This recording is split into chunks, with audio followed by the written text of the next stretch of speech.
नमस्कार सभी को। जैसा कि प्रॉमिस किया था या जैसा कि बोला था आप लोगों को कि हिस्ट्री का हर एक फैक्ट, हर एक चीज़ आपको क्लियर की जाएगी। देखिए, क्लास 10th और क्लास 12th दोनों 11th जो हैं उसके अंदर, दोनों के अंदर ही ये एक इम्पोर्टेंट टॉपिक है जिसके बारे में डिटेल वर्जन दे रखा है, क्या था, कैसे हुआ, क्या चीज़ें थी। लेकिन सबसे पहला जो चीज़ है वो है इसके बारे में समझना कि देखिए, सब आज के टॉपिक है जो हमारी टॉपिक, जो आज का जो टॉपिक है वो है इंडस्ट्रियल रेवोल्यूशन। और देखेंगे कि भाई क्या ये इंडस्ट्रियल रेवोल्यूशन था, कहाँ हुआ, क्यों हुआ, क्या इसके पीछे के कारण थे और क्या क्या इफेक्ट इस पे पड़े। तो देखते हैं इसकी सिंपल डेफिनेशन और सारी चीज़ें। चलिए करते हैं शुरू, देखते हैं कैसे कैसे सारी चीज़ें थी। तो देखिए, सबसे पहली जो डेफिनेशन है इसके अंदर, जो सबसे पहले इंडस्ट्रियल रेवोल्यूशन हुआ, मैंने बोला रेवोल्यूशन एक ऐसी चीज़ होती है, सबसे पहले मैं आपको बता दूं, revolution is something which bring a great change in the society, great change in economic, great change in the polity। ठीक है, इट अफेक्ट्स एवरीथिंग। ठीक है, तो अगर रेवोल्यूशन की, क्रांति की बात की जाए, इंडस्ट्रियल रेवोल्यूशन की, तो एक ऐसा समय जिसके अंदर प्रोडक्शन जो था उसके अंदर इंक्रीज आया with the help of machines. A major change in industry by which goods produce in houses. पहले हाथों से घरों के अंदर काम होता था, लेकिन वो काम बाद में फैक्ट्रियों के अंदर होने लग गया मशीनों की वजह से। इसको इंडस्ट्रियल रेवोल्यूशन कहते हैं। Earlier work was done with the traditional methods. काम जो था पुरातन तरीकों से होता था, बाद में काम जो है नए तरीकों से, नई मशीन से, नई टेक्नोलॉजी से, उससे होने लग गया उस वाले पीरियड को, जिससे एकाएक वृद्धि आई, एकाएक इंक्रीज आया, ट्रेमेंडियस इंक्रीज आया। उस वाली चीज को इंडस्ट्रियल रेवोल्यूशन कहते हैं। ठीक है, ये इसकी सिंपल डेफिनेशन। इस समय बहुत सारे डेवलपमेंट हुए, बहुत सारी मशीनें आई, बहुत सारे चेंजेस यहाँ पे देखिए।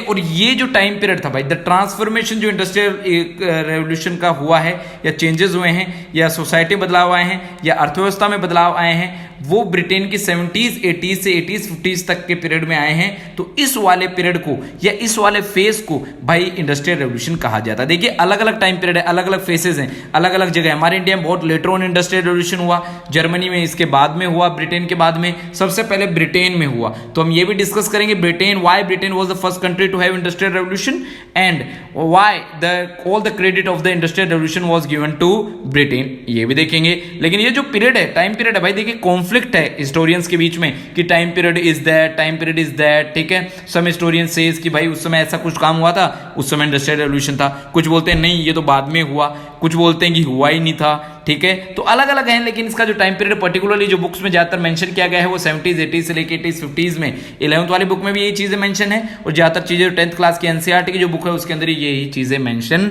है। तो ये कुछ बेसिक हैं जो बेसिक आपको क्लियर करवाए जा रहे हैं। ठीक है, तो ये बदलाव आ रहे थे, चेंजेस आ रहे थे, बहुत सारे लोगों को काम पे रखा जा रहा था। लोग, कहने का मतलब एग्रीकल्चर छोड़ के लोग ऐसी चीजों को अडॉप्ट कर रहे थे, फैक्ट्रीज में काम करना शुरू कर रहे थे। सबसे पहले अगर इस टर्म का किसी ने यूज किया तो जॉर्ज मिचलेट हैं फ्रांस के अंदर, और फ्रेडरिक एंजल्स जो हैं जर्मनी के, उन्होंने सबसे पहले जो फ्रेंच इंडस्ट्रियल रेवोल्यूशन जो टर्म है वो उनके द्वारा यूज किया गया। बाद में इन सब चीजों को बुक में इंक्लूड किया गया, बाद में ऐसे किया गया। उन्होंने बताया कि भाई एक पर्टिकुलर टाइम पीरियड था जिसको इंडस्ट्रियल रेवोल्यूशन कहते हैं, तो उसके बाद में ये सब चीजें बाद में लंबे समय तक यूज होती रही। बाद में देखिए यहाँ पे काफी डेवलपमेंट्स हुए, काफी चीजें हुई, काफी चीजें थी। तो देखिए, सबसे पहला जो चीज है कि भाई देखिए, इंडस्ट्रियल रेवोल्यूशन हुआ, बहुत ज्यादा प्रोडक्शन इंक्रीज हुआ, इकोनॉमी हुई, या इकोनॉमी के अंदर इंक्रीज हुआ, प्रोडक्शन में इंक्रीज आया। और ये ज्यादातर जो चेंजेस सबसे पहले बोले गए वो देखे गए इंग्लैंड के अंदर या ब्रिटेन के अंदर। तो सबसे पहली चीज यही है कि भाई जो सबसे पहला जो चीजें हैं, why the first industrial revolution happened in Britain or in England, why Britain was the first country to experience it। सबसे पहले यही क्यों हुआ और क्यों नहीं हुआ, तो एक एक चीज को डिस्कस करते हैं, क्यों हुआ क्यों नहीं हुआ। तो देखिए, बदलाव था, ये चेंजेस थे, कई कारण थे भाई। देखिए, कई चीजें हैं कि भाई कुछ किसी ने कुछ किया, तो भाई क्यों किया, उसके पीछे कारण क्या है। तो देखिए, इसके पीछे कारण क्या है। सबसे पहले ये पॉलिटिकल स्टेबिलिटी ये था कि वहां पे एक गवर्नमेंट आ चुकी थी, वहां पे जो मोनार्की था उसको कॉन्स्टिट्यूशन के अंडर ले चुके थे, तो स्टेबल गवर्नमेंट थी। पॉलिटिकल स्टेबिलिटी थी, भाई झगड़ा होता रहे, लड़ाई होती रहे, तो उस ऐसे सिचुएशन में किसी प्रकार का डेवलपमेंट कैरी आउट करना कोई आसान काम नहीं है। तो सबसे पहली चीज तो यही थी कि यहाँ पे सारी चीजें क्लियर थी, पॉलिटिकल स्टेबिलिटी थी, ये था। यूनिफाइड अंडर मोनार्की, भाई पूरा का पूरा जो ब्रिटेन था वो यूनिफाइड था, मोनार्की के अंडर राजा ने पूरा का पूरा अंडर ले रखा था। कॉमन लॉ, सब जगह एक जैसे, एक रैशनल या फिर कहने का मतलब एक जैसे similar kind of laws were followed all over the country. All over the country मतलब कि similar economic policies were followed, similar tax system was followed, similar currency system was followed, single that measurement for policies followed, ये चीजें थी। Tax on goods, जो single currency, जो मैंने बोला कि भाई एक जगह सारी करेंसी, भाई करेंसी अलग अलग होती है तो बहुत डिफिकल्टी होती है, ये चीजें हमने देखी है काफी कंट्रीज के केसेस में कि करेंसी बहुत दिक्कत कर जाती है, लेकिन यहाँ करेंसी एक ही थी, ये सही था। टैक्सेस ऑन गुड्स, जो गुड्स के ऊपर टैक्सेस थे वो भी ज्यादा नहीं थे, कहने का मतलब ऐसे थे फेवरेबल टैक्सेस वर इम्पोज। फेवरेबल मतलब कि बाहर का सामान तो यहाँ ना आ सके, कम आए, और यहाँ कहने का मतलब हमारे यहाँ का मार्केट तो हमारे पास ही रहे, और बाहर जाएं तो बाहर ऐसी टैक्सेस पॉलिसीज उन्होंने अपनाई। एक कारण ये भी था कि एग्रीकल्चर रेवोल्यूशन, भाई एग्रीकल्चर रेवोल्यूशन इसलिए इंपॉर्टेंट कारण है क्योंकि इसने बेस तैयार किया। It was a primary for it, primary because भाई देखिए कोई भी काम कब होगा जब कोई प्राइमरी चीजें तैयार होगी। भाई रॉ मटेरियल कौन प्रोवाइड करेगा, जैसे शुरुआती समय में अगर बात की जाए तो कॉटन सेक्टर में, बाद में आयरन और स्टील सेक्टर ने ज्यादातर ग्रोथ दिखाई। तो भाई इनमें क्यों हुआ, क्योंकि एग्रीकल्चर रेवोल्यूशन के अंदर सरप्लस जनरेट हुआ, रॉ मटेरियल तैयार हुआ, उस रॉ मटेरियल को यूटिलाइज किया गया, तो इस चीज के लिए बहुत इंपॉर्टेंट रोल प्ले करता है ये चीज, ठीक है।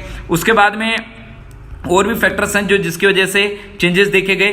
तो वेजेस एंड सैलरीज, भाई वेजेस एंड सैलरीज जो थी वो भी यहाँ पे फिक्स थी, गवर्नमेंट ने कर दिया, उनको इंप्रूवमेंट करने का प्रयास किया, प्लस साथ साथ यहाँ पे बैंकिंग फैसिलिटी भी अच्छी थी, ये भी अच्छा था। एक जो इंपॉर्टेंट फैक्टर जो यहाँ पे रहा एडवांसमेंट का कि the Britain has various colonies, एक ग्रुप ऑफ कॉलोनीज। भाई Britain was a coloniser nation and इसके बहुत उपनिवेश थे, बहुत सारे देश इसके अंडर थे, तो उनके अंदर वहां से रॉ मटेरियल भी ले सकते थे और वहां पे जाके उनके गुड्स को भी बेच सकते, उनको वहां पे कंट्रीज में गुड्स को भी बेच सकते थे।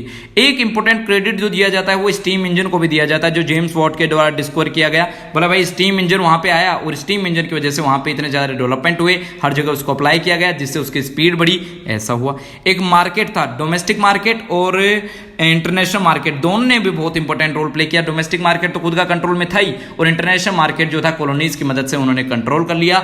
एक ये भी कारण था जिस वजह से इंग्लैंड के अंदर इतने डेवलपमेंट इंडस्ट्रियल रेवोल्यूशन के दौरान देखे गए। वेरियस रीजंस, बहुत सारे रीजंस थे यहाँ पे। कैनाल्स थी, कैनाल्स बनाई गई, उनके अंदर बहुत सारे, एक ज्योग्राफिकल पोजीशन भी जो है भाई यहाँ पे देखिए इसके अंदर लिखा हुआ नहीं है, लेकिन ज्योग्राफिकल कंडीशन जो है ब्रिटेन की वो भी बहुत इंपॉर्टेंट रोल प्ले किया। एक तो वहाँ की एनवायरमेंटल कंडीशन, प्लस वहाँ पे एक तो चारों साइड से वो पानी से घिरा हुआ था, पानी से घिरे होने की वजह से क्या था भाई वाटर से कोई अटैक नहीं कर सकता, प्लस ट्रांसपोर्ट आराम से किया जा सकता है, अंदर भी नदियां बहती जिससे चीपर ट्रांसपोर्ट का काम उसने किया। मशीनें, जितनी भी मशीनें शुरुआती समय में भाई फ्लाई शटल या फिर किसी प्रकार की स्पिनिंग जेनी या कोई ये स्टीम इंजन या किसी प्रकार का डर्बी ब्रदर्स ने जैसे ब्लास्ट फर्नेस डिस्कवर किया, या कोई भी जो टेक्नोलॉजी थी आयरन के अंदर, टेक्सटाइल के अंदर, किसी भी सेक्टर में, in each and sector Britain के अंदर सारे ज्यादातर इन्वेंशन हुए, ज्यादातर मशीनें बनी, सारी चीजें थी। साथ साथ रेलवेज भी यहाँ पे डेवलपमेंट को, माल को लाने ले जाने में रेलवे का डेवलपमेंट भी बहुत इंपॉर्टेंट था, कनाल्स भी बहुत जरूरी थी। एक कोयला और आयरन जो था वो भी बड़े पैमाने पर आस पास में अवेलेबल था जिसको यूटिलाइज किया गया, लोहा बनाया गया, रेलवे बिछाई गई, बहुत सारी चीजें। प्लस यहाँ पे कहने का होता है एग्रीकल्चर की वजह से लोगों के पास कैपिटल आ गई थी, पैसा आ गया था, तो एक ये भी एक कारण था। एक यहाँ की जो सरकार थी वो भी फेवरेबल थी, उसके रूल्स रेगुलेशन फेवरेबल थे, लोगों को सपोर्ट करने वाले थे, इस वजह से फ्रेंच रेवोल्यूशन ने इंडस्ट्रियल रेवोल्यूशन हुआ।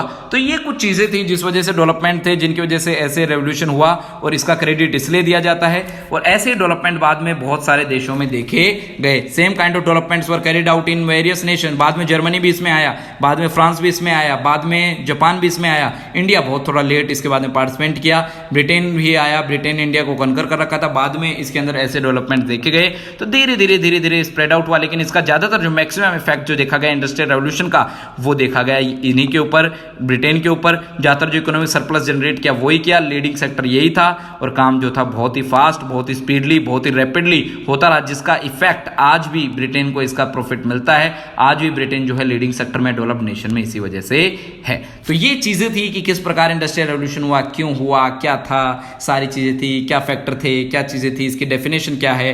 भाई एक चीज थोड़ी सी और बताऊं कि भाई ऐसा भी था कि इसके पहले भी इंडस्ट्रियल रेवोल्यूशन रेवोल्यूशन से पहले भी काम होता था, लेकिन काम फैक्ट्रीज बना के। इंडस्ट्रियल रेवोल्यूशन का फीचर ये था कि काम होता था फैक्ट्रीज में, ठीक है, एक स्टेज, मतलब कहने का मतलब एक ही रूफ के अंडर सारा काम एक साथ पूरी तरीके से देखा जा सकता था, उसको कहने का मतलब सुपरवाइज किया जा सकता था, क्वालिटी चेक की जा सकती थी। लेकिन पहले जो काम होता था इंटरनेशनल मार्केट के लिए वो होता था प्रोटो इंडस्ट्रियलाइजेशन में। प्रोटो इंडस्ट्रियलाइजेशन ऐसा फेसेस जिसके अंदर काम होते थे स्टेजेस में, अलग अलग जगह अलग अलग रूफ, जिसके अंदर काम को देखना या उसको समझना या फिर उसको चेक करना वो पॉसिबल नहीं था। ये प्रॉब्लम थी, इतना ज्यादा माल नहीं बनाया जा सकता था, वो प्रॉब्लम सोल्व कर दी इंडस्ट्रियल सेक्टर में। जब फैक्ट्रियां लग गई तो सारा काम एक ही जगह होने लगा।